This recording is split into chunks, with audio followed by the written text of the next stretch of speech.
नमस्कार मैत्रिणींनो, पाहताय ना, हा माझ्या हातात आज काय आहे, चार्ट आहे. प्रत्येक वेळेस माझं कटिंग आणि स्टिचिंगच असते पहा, नाहीतर डिझाईन्स असतात पहा. परंतु आज माझ्या हातात हा जो चार्ट आहे ना, याचं मी तुम्हाला काय सांगणार आहे पहा.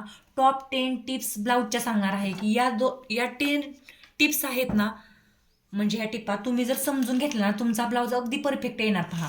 सगळ्यात म्हणजे फर्स्ट म्हणजे सबस्क्राईब करा प्लीज. हे पहा, सगळ्यात महत्त्वाचं म्हणजे ब्लाऊजचे परफेक्ट माप. आता ब्लाऊजचे परफेक्ट माप आहे ना, ते अगदी व्यवस्थित जर तुम्ही घेतलं तर तुमचं ब्लाऊजचं कटिंग व्यवस्थित होणार आणि स्टिचिंग व्यवस्थित होणार. ब्लाऊजची उंची जर तुम्हाला 12 घ्यायची आहे आणि चुकून जर तुम्ही 13 घेतली किंवा 14 घेतली तर तुमचा ब्लाऊज अमकाच बिघडणार आहे.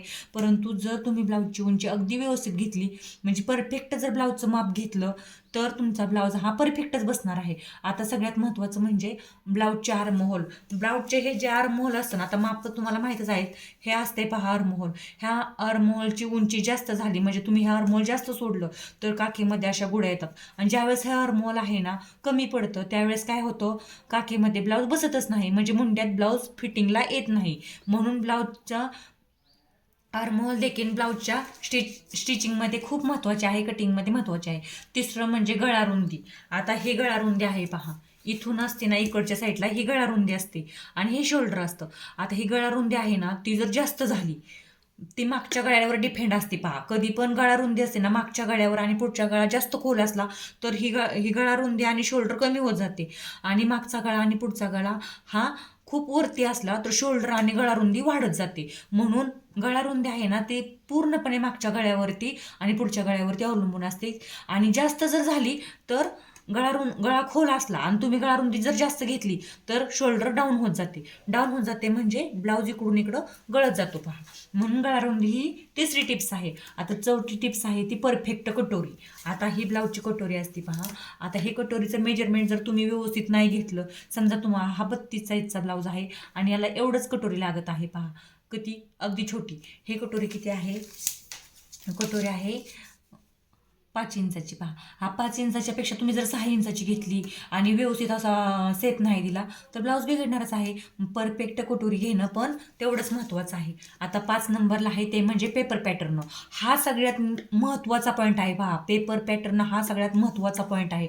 तुमचे पेपर पॅटर्न जर योग्य असेल तरच तुमचं ब्लाऊज हा योग्य कट केला जाईल आणि योग्य कट झालेला ब्लाऊज हा योग्य स्टिच होतोच.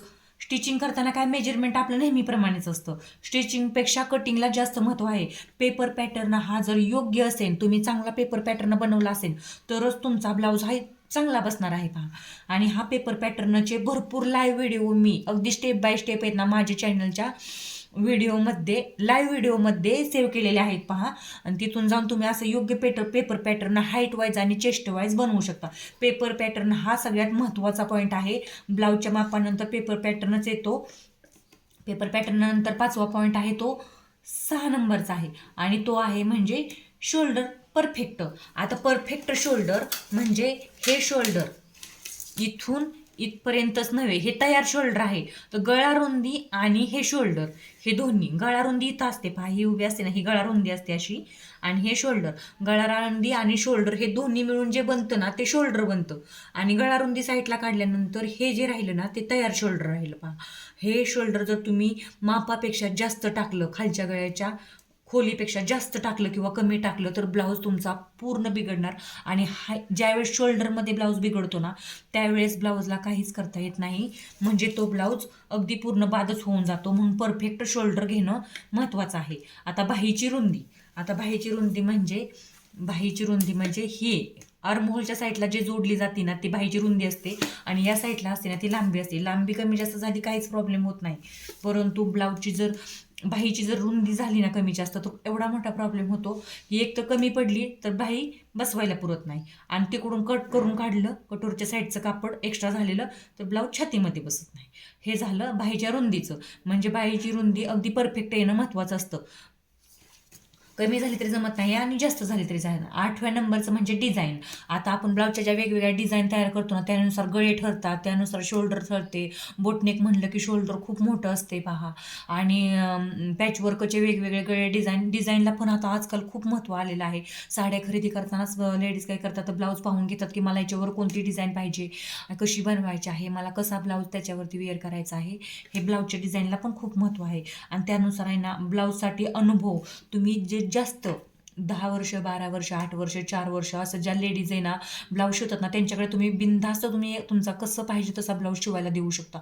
परंतु ज्या नवीन शिकलेल्या आहेत ना, त्यांना एकतर अनुभव नसतो, कुठं कशावरून ब्लाऊज बिघडतो हे पण कळत नाही, कुठं त्याची उंची कशी घ्यायची, कसं अंगावरून माप घ्यायचं, कोणतं पॅटर्न कसं वापरायचं. ज्या नवीन शिकलेल्या आहेत 6 महिने किंवा 3 महिने शिकतात आणि लगेचच ब्लाऊज कस्टमरचे शिवायला पटकन सुरुवात करतात, त्या जर परफेक्ट टेलरकडून शिकल्या नसल्या आणि मोबाईलवरून कसं इकडून तिकडून बघून शिकलेल्या असल्या, तर त्यांना त्याचा अनुभव ब्लाऊजचा कमी असतो. अशा वेळी काय करायचं, जास्त हेवी रेंजच्या साड्या असतात ना, त्या त्यांच्याकडे स्टिचिंगसाठी द्यायच्या नाहीत पहा. त्या अनुभव असलेल्या टेलरकडं 10, 12, 8, 9, 4, 5 किंवा 2 वर्ष, 2.5 वर्ष एकदम परफेक्ट शिकलेल्या असतात ना, त्यांच्याकडे द्यायचा. म्हणजे हा झाला अनुभव. आणि परफेक्ट स्टिचिंग महत्त्वाचं आहे. जसं परफेक्ट कटिंग महत्त्वाचं आहे ना, पेपर पॅटर्न महत्त्वाचे आहे, तसं परफेक्ट स्टिचिंग देखील महत्त्वाचं आहे.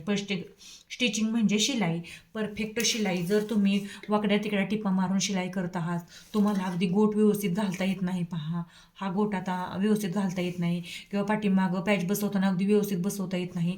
जर परफेक्ट शिलाईच करता नाही आली तर कट करून पण उपयोग नाही ना.